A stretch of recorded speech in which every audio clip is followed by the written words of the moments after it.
Assalamualaikum warahmatullahi wabarakatuh. Salam sejahtera dan salam satu Malaysia. Anda bersama saya Farza Isa dalam Bidang Bimbingan Industri Terbitan Center for E-Learning and Teaching. Dan bersama saya di sebelah ni, segak bergaya, saya panggil beliau Dr. Nuhul Bashir. Apa khabar? Alhamdulillah baik. Okay, kita berada di Mama Kiddies. Mama Kiddies ni satu branding yang telah pun diwujudkan oleh Dr. Nuhul di United Kingdom. Dan bertepatan dengan tajuk kita pada hari ini iaitu produk branding. Okey, doktor, saya tertanya-tanya lah, orang Malaysia boleh berjaya buat brand di luar negara. Macam mana tu doktor? Berceritakan pengalaman doktor. Bismillahirrahmanirrahim. Assalamualaikum warahmatullahi wabarakatuh. Alhamdulillah, kita ada satu contoh di mana brand yang diwujudkan di luar negara oleh anak Malaysia boleh berjaya. Mama Kiddies adalah satu contohnya lah. Jadi kita wujudkan Mama Kiddies pada tahun 2006. Semasa saya menuntut di United Kingdom di Southampton, saya bersama isteri saya melahirkan Mama Kiddies. Sebab kami nampak ada peluang untuk satu produk di mana produk itu tidak terlalu mahal, but pada masa yang sama mempunyai kualiti dan unsur-unsur yang mana boleh dibeli oleh segala lapisan masyarakat. Jadi pada tahun 2006 Mama Kiddies dilahirkan, dan dia dilahirkan bukannya secara formal. Background saya adalah elektronik. Jadi bila saya buat bisnes, saya tak tahu apa itu branding. No idea what is branding, no idea what retailing. Jadi kami perlukan satu income sementara lah, part time income untuk menampung kos belajar di sana. Jadi saya masa itu tak bekerja, anak masih kecil lagi. Jadi kami belajar jual online. Jadi kami cebol satu bidang di mana produk bayi. Jadi kenapa kami produk bayi? Sebab produk bayi ni dia akan dibeli pada apa masa pun. Waktu susah ke, senang ke, orang ada duit ke, tak ada duit ke, bila ada anak dia kena beli. Dia selalu on demand macam tu kan? Yes. Jadi tambahan pula di United Kingdom, setengah-setengah produk seperti kasit dan juga stroller adalah satu kewajipan. Sangat janggal kalau kita nampak ibu bapa bawa anak dokong tangan. Mereka mesti kena bawa stroller. Jadi pada mulanya kami mengimport stroller yang mana mengikuti ciri-ciri keselamatan di UK, dan kami jual di UK. Jadi harga yang dijual adalah murah, tapi banyak pembeli. Tapi lama-kelamaan kami dapati ada satu kekosongan di mana pengguna tidak dapat mengenal produk kami tu. Dia tanya, customer tanya, what is your brand? Kami kata, oh it's just a generic brand. Jadi kan fikir balik, kenapa kita tidak membrandingkan produk tersebut, produk yang sama juga, cuma letak satu nama saja. Jadi, dan di situ lahirnya Mama Kiddies. Dan alhamdulillah, selepas diletakkan nama Mama Kiddies, selepas masa yang mungkin dalam 6 bulan, kami dapati produk yang sama boleh dijual dengan harga yang jauh berbeza. Sebab sekarang telah wujud satu branding untuk produk tersebut. Daripada tak ada brand, dah ada brand. Jadi disitulah lahirnya Mama Kiddies. Dan alhamdulillah sekarang Mama Kiddies wujud bukan sahaja di United Kingdom. Kita ada cawangan yang wujud produk kami di keseluruhan Europe dan juga di Australia. Dan yang paling terbaru adalah di Malaysia. Di Mama Kiddies walaupun adalah hasil usaha anak tempatan, tapi kami mengambil masa yang agak lama untuk membawa ke sini lah, sebab kami masa tidak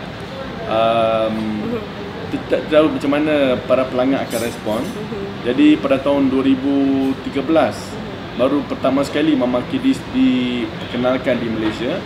Pada mulanya kami menjual secara online, dan apabila dapati permintaan, barulah kami buka cawangan yang pertama di USJ 9. Dan ini adalah cawangan kami yang kedua lah. Iaitu terletak di Wang Sewak.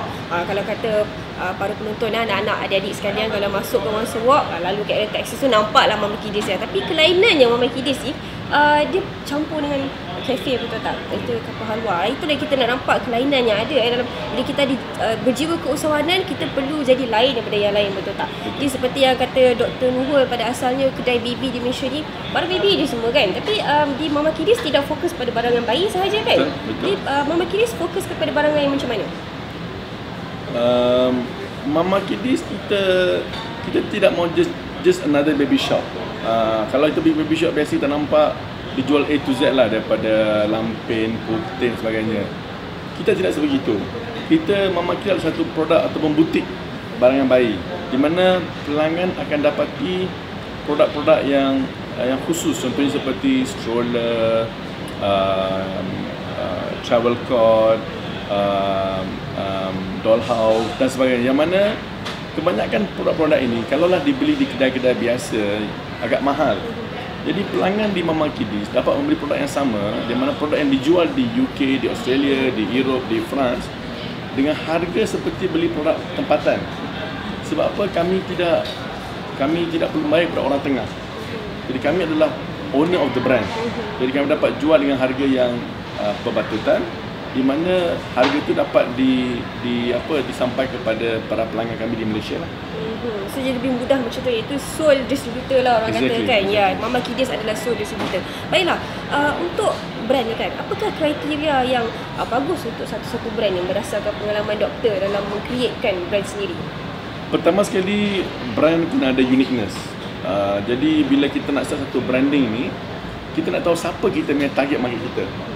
Kalau kita target market kita, contohnya untuk branding Mama Kiddies ni, tahu bahawa kita tidak fokus kepada pelanggan-pelanggan yang high end yang akan pergi kepada brand yang very well established, yang mana harganya mungkin 3-4 kali lebih ganda. Kita punya trend adalah kita nak sasar kepada golongan pertengahan, middle dan juga above. Yang ni pengalaman kami di semasa kami mulakan brand di UK lah. Jadi apa kami buat?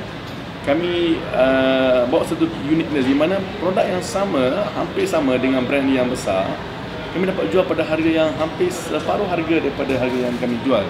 Jadi orang akan associatekan brand dengan kualiti.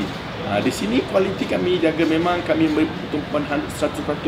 Supaya kualiti yang sama, yang mana mereka perlu bayar double dengan brand lain, kami dapat jual pada produk yang sama dalam Mama Kiddies. Jadi dalam branding kena ada uniqueness, kena ada brand value, di mana bila orang beli brand tu dia rasa benda tu berbaloi. Dan ketiganya, produk itu perlulah mengikut trend. Sebab trend manusia akan berubah.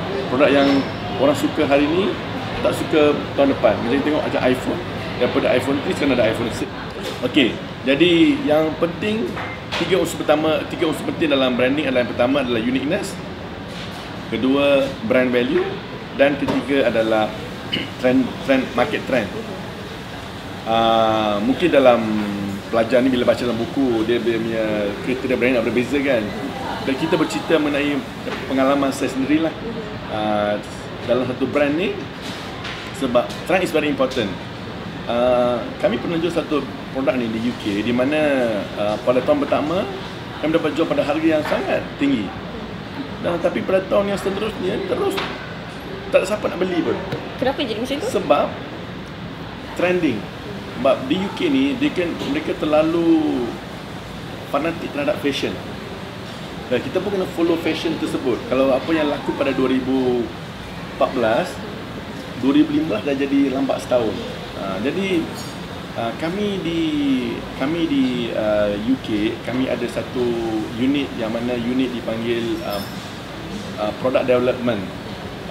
Kami ada seorang manager di sana yang akan look every month on this trending, dan supaya produk yang kami keluarkan every year ni dia in line dengan trend pada waktu tersebut. Di samping itu, setiap tahun kami akan pergi ke baby fair yang biasanya berlangsung di sama ada di China ataupun di Hong Kong, untuk melihat trend di sana. Sebab boleh katakan almost kebanyakan brand-brand yang besar akan datang ke sana, dan dia akan pamerkan produk mereka yang terbaru. Jadi kita di sana dapat lihat apakah yang menjadi trend pada tahun tersebut, dan kita akan belajar daripada mereka. Orang kata kita tak perlu invent the wheel. Benda dah ada, kita follow sahaja. Kita tak perlu meniru mereka, tapi kita belajar daripada mereka untuk kita dapat hasilkan produk yang mana pada rangkanya sama sahaja. cuma kulitnya berbeza. Supaya kulitnya menjadi kulit tahun 2015. Ya, macam tu. Jadi ilmu kepada branding ni kena ada ilmu consumer behaviour lah, betul tak? Betul, Kita kena belajar apa habit kepada klien kita. Kalau dalam psikologi dia ada facts and fashion lah, yang mana satu kita nak ikut, betul tak? Tapi dalam industri barangan bayi ni memang macam tu Betul. baik di Malaysia ataupun di overseas saja macam Di tu. Malaysia saya rasa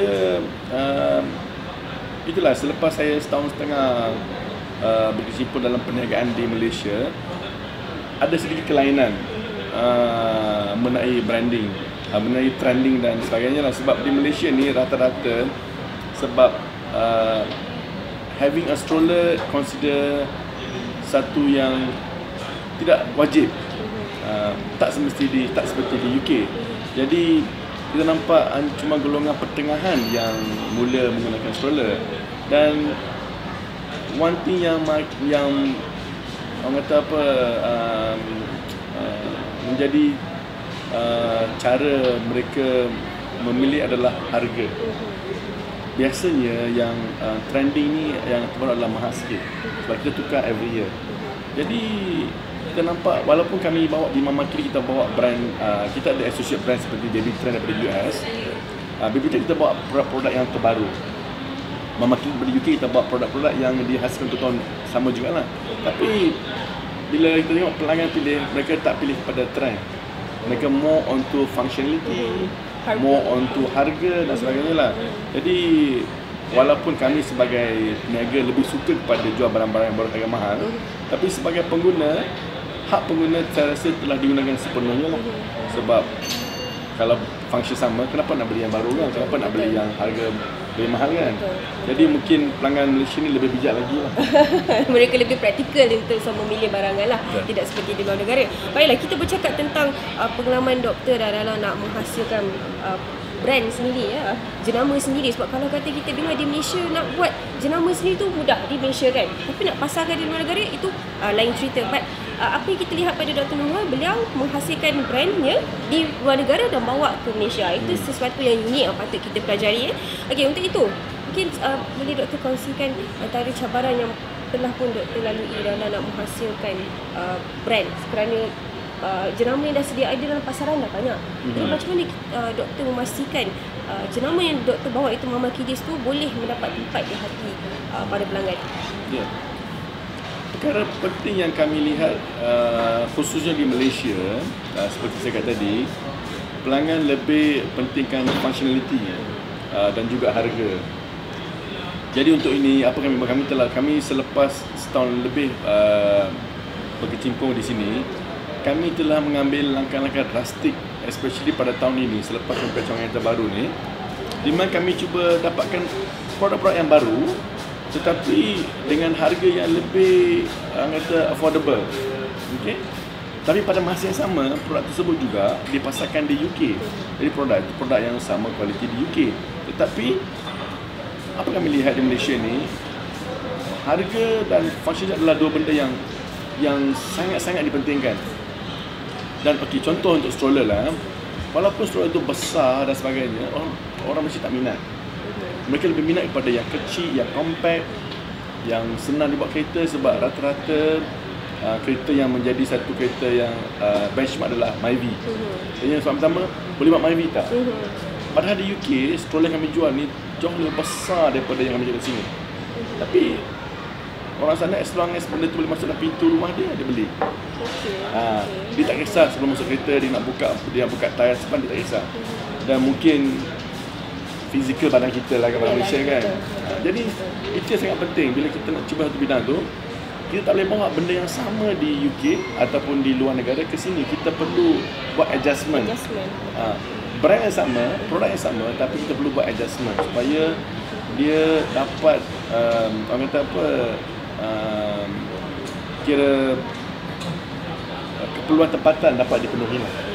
Itu yang paling penting sekali. Apa saja brand kalau kata kita terfikir nak buat daripada negara, bawa datang Malaysia, dia kena ada dia punya penyesuaian lah, betul tak? Dan penyesuaian itu melibatkan banyak proses ke rasa sepanjang. Dia bergantung pada produk tersebut juga. Jadi kami, kelebihan kami di Mama Kidis ni, kita boleh cuba dengan sebab di UK ni apa je boleh jual. Sebab kami dah ada nama selain kami jual online ataupun di dalam warehouse, kami juga supply kepada Amazon di UK. Jadi Amazon ni kalau as long as produk kita bagus, ada mendapat review yang baik daripada customer, dia akan beli. Jadi apa kita buat, kita akan hasilkan dengan produk yang banyak dan kita akan bawa sedikit ke Malaysia untuk kami cubalah. Untuk katalah orang yang baru nak mencebur diri dalam bidang ini, nasihat saya adalah dapatkan pasaran produk ni di luar negara. InsyaAllah mungkin satu hari kita boleh bincang lebih lanjut lagi lah cara untuk bawa produk Malaysia ni untuk dipasarkan di luar negara menggunakan konsep kita panggil dia fulfillment, di mana perniagaan tersebut tidak perlu berada di OC. Ada syarikat-syarikat dan Mama Kiddies under anak syarikat kami atau Asmimi Limited juga ada menawarkan perkhidmatan di mana kita buat fulfillment, di mana peniaga Malaysia boleh bawa produk mereka, tempatkan produk itu di UK dan ataupun di Australia dan pasarkan di pasar tempatan itu di UK dan juga Australia. Itu satu peluang yang kita offerkan lah. Okey, insyaAllah kita boleh adakan lagi sesi itu. Baiklah, terima kasih Dr. Nuhur Bashir atas perkongsian kita sebentar tadi. Dan untuk mengetahui lebih lanjut, lepas ini kita ada topik iaitu international retailing ataupun peruncitan antarabangsa. Dan untuk itu, kita jumpa lagi lepas ini. Assalamualaikum. Assalamualaikum warahmatullahi wabarakatuh.